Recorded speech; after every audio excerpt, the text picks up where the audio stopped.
What up, folks? What it do? Welcome to another episode of the Best Advice Ever podcast. Yeah, with your boy, Mike Goodwin, the bowtie comedian, or bowtie comedian. I don't know why I keep putting a D on that sometimes. But I started the podcast the same way every time. And it's with the On the Road Again segment, which I was. Back out on the road for the Big Dad Energy Tour. Had 2 additional cities added. So let's see if we can go through the cities that we've had. We've had Cornelius, North Carolina, outside of Charlotte, Cincinnati, Ohio, Columbus, Georgia, Columbia, South Carolina, Raleigh, North Carolina, Tampa, Florida, Kansas City, Missouri, Toledo, Ohio, Virginia Beach, Richmond. We've also had Marietta, Georgia, which is at 11. And then I had 12 and 13 this weekend. I was in Music City, Nashville, USA, honky tonk, the bachelorette capital of the world. Nashville, baby. I was there and we had a blast, man. But before I made it to Nashville, these are the incidents that happen in life that now is giving me material. Life is giving me material, and I will be performing this material. I did it in Nashville. I didn't do it in Huntsville. I went to Nashville on Saturday, and I did Huntsville, Alabama, Rocket City. I'll talk about that in a second. But before I got to Nashville, before I got to Huntsville, I was in Columbia, the place where I reside, the metro, famously hot, checking in at my flight, CAE, the Columbia Metropolitan Airport. Flying with ease, that's what they tell you. So I'm trying to fly with ease, but this was not the case. On this Saturday morning, had an early flight. I think my flight was not as early as it typically was. So I think we were boarding at 6:20. And I don't know what kind of airport person are you. Are you the person? I have a cousin that he's the type of person, he wants to be walking up to the gate as they're making the boarding announcement. That's too close for me. That's too close for comfort. I don't find any comfort in that. I like to be there, a little wiggle room. I like to charge my phone. I like to go through social media, catch up on what's going on my timeline. Listen to a couple of tracks from Drake and Kendrick Lamar, catch up on the rap battle. That's what I like to do before we board. Go and use the latrine. You know what I'm saying? Maybe get a cup of water, a bottle of water for $1,000 at the airport. That's what I like to do. So I give myself some cushion. Not a bunch of cushion. I use so this is my kind of measurement. I don't get there in enough time to check a bag. I miss to check a bag especially if I'm flying out of Columbia. So that's you need to be at a flight about 45 minutes before the flight takes off to check your bag. I hadn't checked bags in a while. So that's, you got to be there a little extra early, right? And I'm already flying out early. So in this regard, I'm leaving at 6:20. I think I was up by 4:30. I think that's the scenario. If I'm really cutting it, I would say 5, but 5 doesn't give me what I need. I need about 4:45, 4:30 to get it walking out of the house, breathing easily, not concerned about the speed and traffic and all that. Well, I do that. I leave at ample time. I can remember walking into the actual airport. My flight boarded at 6:20. I can remember seeing, because there's a clock in the Columbia airport that you could see, like not Big Ben. I haven't been to England, so I'm not necessarily familiar with how Big Ben looks, but it's a big clock. And I made a mental note it was 6 o'clock. 6 o'clock. And I go to the pre-check. I'm all about that pre-check life. You know, I'm TSA Timmy. You know what I'm saying? If I could make my flight travels a little easy, I might do it. I don't have that global entry yet because I'm not rolling on the international front like that. But as soon as I get one or two international situations, we global entry action. Don't do clear either because the flights, the airports I travel, I seldomly run up on clear. Seldomly. Now, if I was out of, I think Dallas is a clear kind of spot. I feel like it's DC. I feel like there's some places that clears pretty prominent, but not. I do Columbia. I do Atlanta.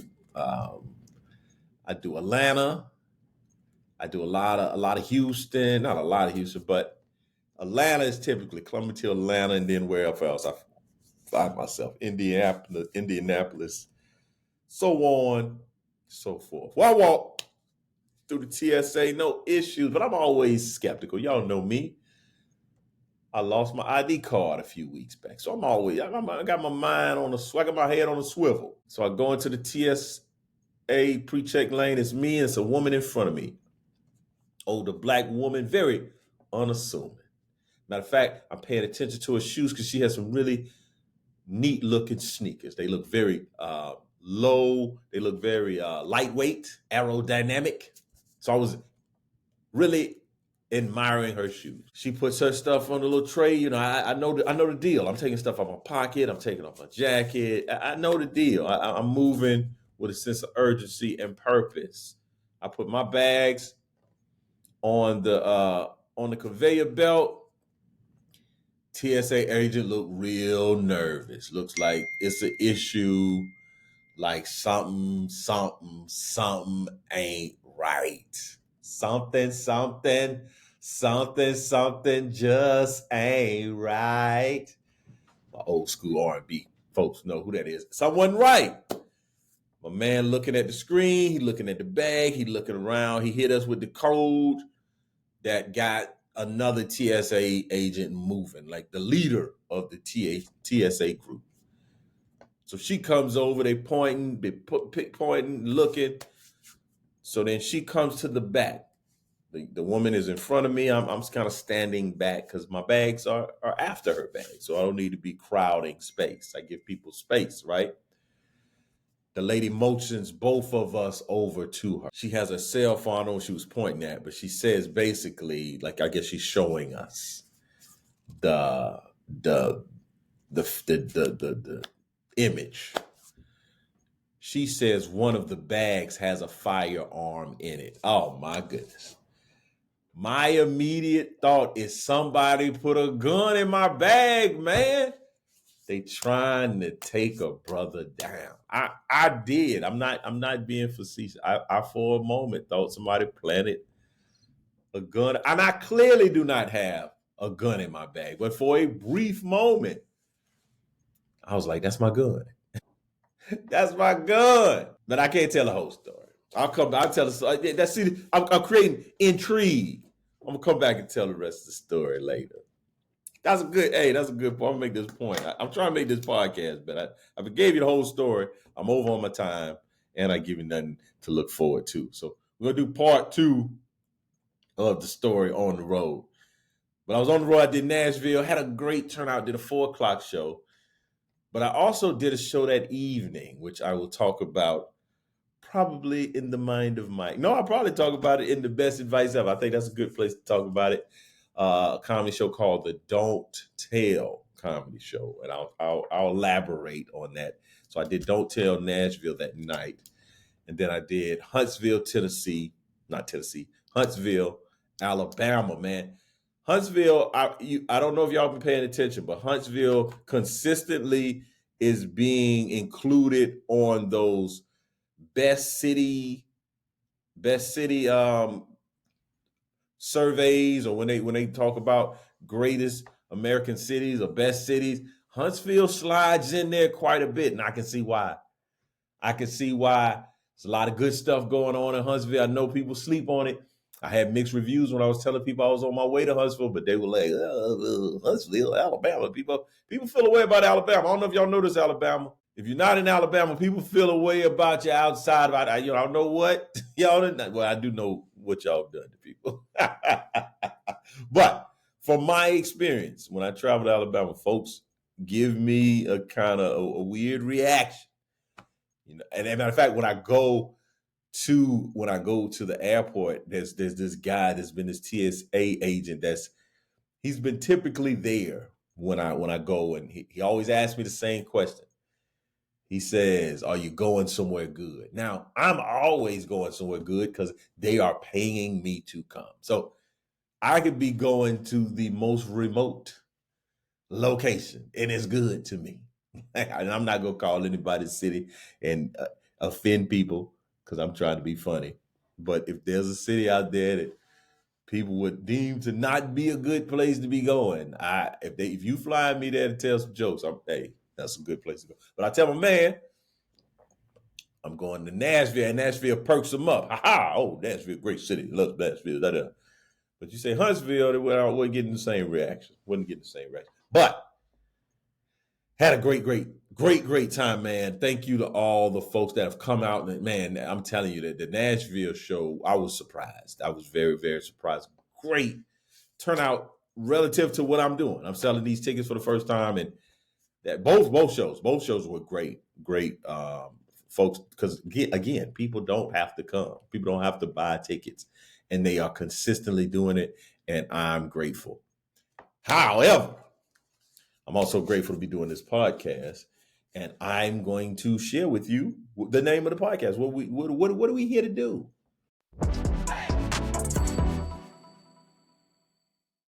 We're here to figure out what's the best advice ever, Mike. Like, what you sharing this week? So I'm sharing this.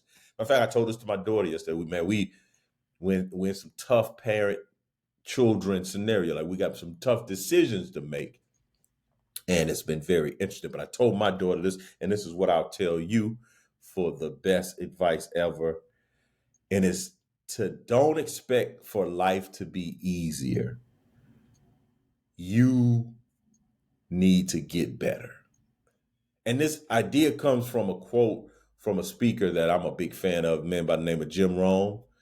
One of my favorite Jim Rohn quotes is simply, don't wish it were easier, wish that you were better. And I say this, again, I'm saying this to myself, because oftentimes in life, I just think we have this illusion that things are going to get better. Things are going to get easier. And I don't know if they always do. And I don't know why we expect for them to get easier. I think what happens is life's life, and we just get better at dealing with life. And people like life's hard. We just had a family member of, I guess it's my family member, but I'm married to my wife, and she has a family member. It's my family member, but it's removed a little bit. I'm family by marriage, and so I good people, love the people. The connection it's tight. It's a little loose connection, but person has lost a mother and then just recently lost their father. And the comment is like, man, they've gone through some things this last couple of years. They've been through a lot. And the honest truth is, we've all gone through some things. Like, we're all going through some things. You're never not gonna be going through some things. My pastor, he says, you're either on your way to a fight, just got out of a fight. You're on your way to a fight, you're in a fight, or you just got out of a fight. That's how life. Especially if you people of faith, if you're believers, if you're a person that subscribes to the doctrine of Christianity, the gospel of Jesus Christ. You're either in a fight, you're on your way to a fight, you're in a faith battle. You're on the way to a faith battle, you're in a faith battle, or you just came through a faith battle. Like, that's the continuity of life we're constantly going through. And hopefully you're continuing to press on through and get on the other side. Some people stop in the midst. All that to be said, I just think that it's a little bit unrealistic to think that life's gonna get easy. Man, I make more money, but I get more challenges. I have more popularity. I have new challenges. Like I don't know if comedy's gotten easier to the point. So I was invited to do this show Saturday night. You may see the show pop up all over the country. It's called Don't Tell Comedy Show. It's a very unique concept. It's like pop-up comedy shows, the lineup secret. So you never know who's on the lineup, and they are just in random places. This particular show is at a gym, at a weightlifting facility, not like a Gold's Gym, but like a place that does turf and ropes and kettlebells. Had about 30 people, fold out chairs, and this young lady, she reached out to me on Instagram, was like, hey, I see, because my show in Nashville at Zany's, where I had about 120 people that came to see me, was at 4 o'clock. This other show was at 8. So she hit me up, and man, comics love doing comedy. I'm a comic. You know, as successful as I quote unquote am, and what have all I've achieved, I'm probably similar to an NBA player that loves to hoop. If you at the house and somebody hits you up and like, yo, we got a pickup game going on at the Widest on Sunday nights, you free? And if I happen to be free, I'm probably gonna go hoop. And that's what I did, man. I went out there to what I thought was hooping, but I was sorely unprepared, man. And it was one of those scenarios I shouldn't have wished for it to be easy. I should have been better. I just wasn't good. I wasn't good. We had about 4 or 5 comics on the show. I had no concept. I've seen the show online, so I didn't know. The woman, she just said she needed 20 minutes from me, and the money was money. I probably wouldn't. You couldn't book me to do that. It's what you make when you're starting out. But I'm like, hey man, I'm in Nashville, chilling. I don't have anything going on. Yeah, I'll come through, right? And I don't know if that wasn't the best decision. That wasn't the best decision, people. It wasn't the best decision because I went through, and again, they had comics on the show, and it wasn't a quote unquote, it wasn't a clean show. Like people did what they did. It wasn't a dirty show, but the people, yeah, it was not my room. It was not my vibe, and the audience was like young professionals, folks that probably didn't have children. I think there was a woman in there that had children, but probably fresh out of college. 20, late 20s, 20, 30. I'm not doing comedy for those folks. I'm doing comedy for people that's got life insurance and mortgages, right? But it's only 20 minutes. So as a comedian, regardless of if that is my quote unquote demographic or my audience, I still want to be entertaining, and I still want to kill, and I want to do. I don't know if that. I still want to unlive. That word. There's some words I'm figuring out that you can't say words now. Can't say words. Words you've been saying your whole life. You can't say them now. But I was in there, man, and I closed the show, but the young lady before me, and the comics were good. They were good comics. I just wasn't good. I wasn't bad. I'm not gonna sit here and try to, I wasn't great. I didn't represent myself in the matter, and which I should have. I came with a real laissez-faire attitude, right? I didn't know what the dynamics was. It wasn't really serious. It wasn't no money on the line. It wasn't like, oh man, you paying this. When people bring me into their events now, they make an investment, and I want you to be happy with your investment. This particular thing, I didn't come like I was blowing it off, but it just, hey man, I'm just gonna go hoop. I got some jokes. I'm throwing my jokes up there, have a good time. That's not what it was. I think initially I got into my head. I talked to another buddy of mine. I got into my head just watching everybody else's set.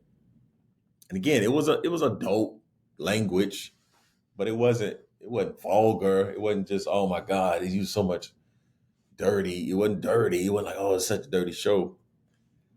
But I shouldn't have wanted it to be. I should have been better. I wasn't the best. And again, I just had an outstanding show at 4 o'clock, knocked it out the park on Sky. That's one thing about comedy. Comedy is so humbling.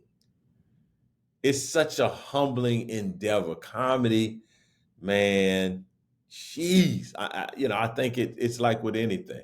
If you're a singer, if you're an NBA player, like, yeah, you might have won, you might have hit the game-winning shot last game. I'm looking at Jamal Murray right now in this Minnesota series. He was the man against the Lakers. He turned the switch on. He got it popping. He hit it 2 games out of the five. They played five. He didn't sweep them, but 2 games out of the five, out of the 4 that they won, he hit game-winning shots. Now he looks like Willie Lump Lump. He looked like what we call back in the day self-checked. Like he just don't. It's not out. It's not happening. They got him on the lockdown. He got so upset he threw something out on the court yesterday. And that's what happened to me. I didn't throw anything on the court, but I just wasn't good, man. I wasn't good. I owed the audience to be better than that. So I wasn't good. And it made me think about the best advice ever, simply to don't expect life to get easier. You should expect to get better, work to get better. Again, that's a conversation I'm having with my daughter. We're navigating life. Like in life, you got to make sacrifice. You can't do all the things. And she's a rising senior. There's something she desires to do. The way her schedule is set up, that opportunity may not be available. And I'm, I don't want to go executive decision. I don't want to just make the order. I'm trying to allow her to get to the same place that I am at before I have to come down with the order and say, this is what's happening. I get it. I've heard. We've cried. We've talked. We've communicated. But this is what we're doing. That's tough. That's tough. Life, she would think it should be easier. I'm going to be a senior. Should enjoy my senior year. That's what they call out a senior. Oh man, what they used to call it? Because this is my domain. If people don't quit texting me, senioritis. It's one word. Senioritis. Kids get to their senior year and just run out of gas. They've been working so hard, and they just kaput because they thought it was going to be easier. See, yeah, man, I'm the big man. Okay, I'm big dog. Seniors don't come to school at the same time everybody else come. Hey, man, I got privileges. I ain't got to work as hard. And we're setting people up for disappointment. We're setting people up for overwhelm and stressed out and all those things. However, I want to simply say, for the best advice ever, again, don't expect for life to get easier. Work to get better. Hope you enjoyed that.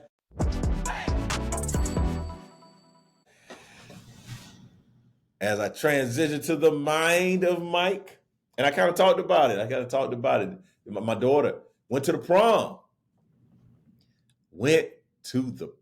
Now, your boy did not go to the prom. The prom, and I was even telling my daughter this morning. I was telling her this, like, I am so proud of her, and and I'm not jealous. But I look at how her high school and her childhood has been and the life that we've provided for her and her brother. And I'm proud because I wish I would have had. I wish I would have been able. My daughter just went to LA, man. She went to LA on a DECA, which is like a business club, but they do competitions and they do these meets type things. And she went to LA. She did the one here in South Carolina, and I think she qualified to go to the Nationals and flew out to LA Nationals. And that the school didn't pay for it. No, it didn't. The school did not say, "Oh, we love your talent and your ability. You are making our school look so outstanding with these achievements." Now they did cover. I think they covered hotels. They did, but we got that flight, that Charlotte to LA flight, which cost a pretty penny. And it was interesting. I picked my daughter up because they flew back, so I had to go to Charlotte to pick her up. And then I'm not aware of Charlotte's airport game. I live here with CAE, flying with ease, baby. And I used to fly Charlotte a lot. Charlotte Douglas was one of when I first got started, and before I committed to an airline, when I was just out here in these airline streets, just laying up when any carrier I wanted to, just philandering out here with all of these air. Yeah, one night I might be with United, the next night you might see me over there with American. I had no integrity. No. I had no self-respect. The lowest price, I'm there. Frontier, give it to me, baby. That is that. Now that you went a little too far right there. I'm sorry. But I was just in these airline streets when I'm married now. I'm married to Delta Airlines. Me and Delta are in a committed relationship. I do. It's a little open. But it's a lot of monogamy. But sometimes I got to go over there to American. I ought to be wanting to, but American take me places that Delta just can't take me. I'm sorry, folks. I know y'all would not anticipate this from me, man. But I am an adult. But before I started committing to this Delta, man, I used to make that trip to Charlotte, Douglas Airport, and always Charlotte, the airport trip was always funny to me because I always was like, it was always longer than what I thought. Like I'm always thinking it's like an hour and 30, and it's really like 2 hours. Then I'm also thinking like by the time I get to Rock Hill, it's really not much longer, and it is. It's about like 25 minutes further from Rock Hill, and I'm always like, yo, I feel like this should be quicker. Then you don't just park the car and walk into the terminal. Now you got to park the car. You got to remember what letter of the alphabet you parked in. Find a corresponding bus, a shuttle to get on the shuttle. It takes you to the airline. You got to remember, was I long term 1, long term 2? Where was I at? Where was I? W27? Was I in B31? Like you got to take pictures with your phone, all that. Well, I go get my daughter. I know I had to, I couldn't just roll up and she walk and get in the car. I know I had to park. So unbeknownst to me, I made a fatal decision. Not fatal, it wasn't fatal, but I made an error in my fiduciary judgment, right? I thought that I could do like the long-term parking and it would prorate. So it would see when I came in and it would adjust. It had long-term $12. And then once they saw I was only there for about an hour, they'd hit me with $2.45, $3, $4 maybe, right? That's not how it works in Charlotte, man. Once you go in that long-term 1 and 2, that's getting that 12. You got to go to daily or hourly. You got to do something else. And this is too much. So I paid the little funky $12. That's when people, if somebody says that to you, they really aggravated. You ever have somebody borrow money from you? You be like, hey, man, what can I expect that money? I'll give you a little funky $12 back, man. Quit bothering me about your little funky $12. That they're not using language, but that's probably the closest. You keep asking me about, I'm going to give you a little funky money. Why my money got to be funky, huh? It wasn't funky when I gave it to you. Why is it funky now? Now, so I paid the little funky $12, right? Go get my daughter, got in the car. And because I'm a new age dad, I'm a evolved father. On the way back, I said, hey, man, you hungry? Because it's about 7 o'clock in the evening. It's Wednesday. Have you eaten? Because you just flew back from L.A., there's ample opportunity to get something to eat. I'm thinking when I'm in the airport, I figure out how to get a meal. I figure out how to get some vittles. I'm thinking my daughter's as savvy as I am. So my daughter says, yeah, Zaxby would be nice. All right, well, I'm fun dad now. Let's get my baby some Zaxby's. Now, I had given this young lady money. We'd already paid for some meals, but I gave her some slush, some spending money, some ice cream money. Nice little chunk, too. Nice little, I go to Zaxby, she never offered to, hey, let me, Dad, I got that. And then she didn't give me any change either. So that's what I'm saying. Like, hey, why didn't you? Where's the change? And then she said, well, Mom took the money because I gave her some cash. I'm cash. I'm Clint Cash. I'm cash.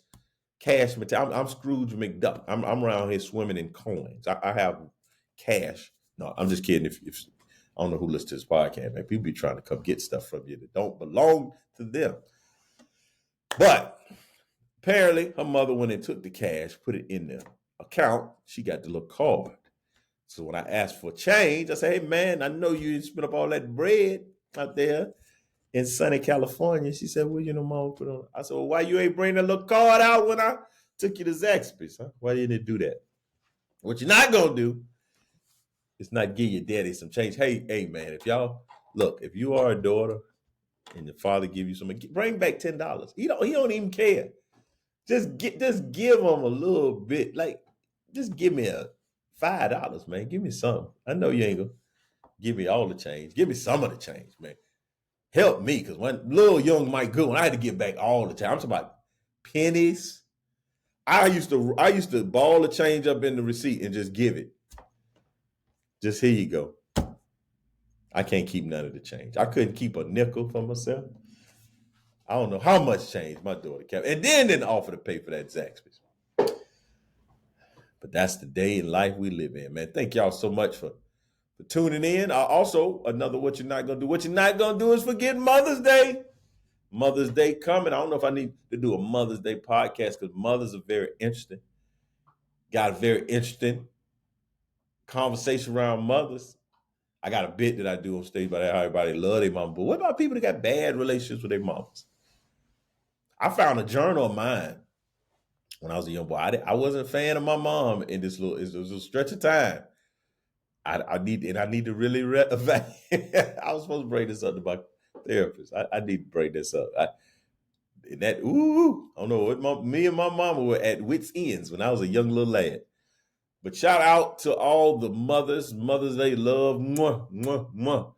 Much love and respect for moms. Wouldn't be here had it not been for that womb that I was incubated in. I don't know how. They ain't cloning people now, I believe. No. Hey, man. Again, thank y'all. Please, I love to hear from you. I ain't heard anything about the tickets. Y'all didn't tell me anything about tickets. Matter of fact, I do need to say this. Somebody said it is the podcast and they bought some tickets. So again, I'm coming. The Big Dad Energy Tour is coming to North Carolina and South Carolina. I'll be in Greenville, South Carolina on July the 18th. That's my birthday. On July 19th, I think I said January last time. July 19th, I'm in Hickory, North Carolina. July 20th, I'm in Greensboro. 21st, I'm in Charlotte. This is a message I received. I'm going to be pumping this up because this kind of stuff I like to hear because I don't know why you would tell me this. You should just let me do what I do. But when you do something like this, I'm going to forever keep bringing it up because I'm petty like that. Well, I had my Marietta show, and I probably mentioned this the last podcast, but I'm going to keep talking about it because I just don't know what the point of doing this was. But after my Marietta show, in which I sold about 340 tickets, almost sold the place out. That's Friday night. I get this email on Sunday.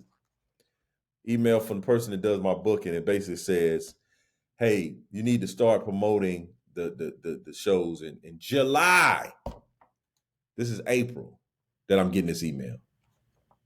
Need to start promoting them big time compared to all, and I've taken some of the words out to make it more succinct. But compared to all the other shows that they have on the books through the end of August, your shows are the weakest in ticket sales for all locations.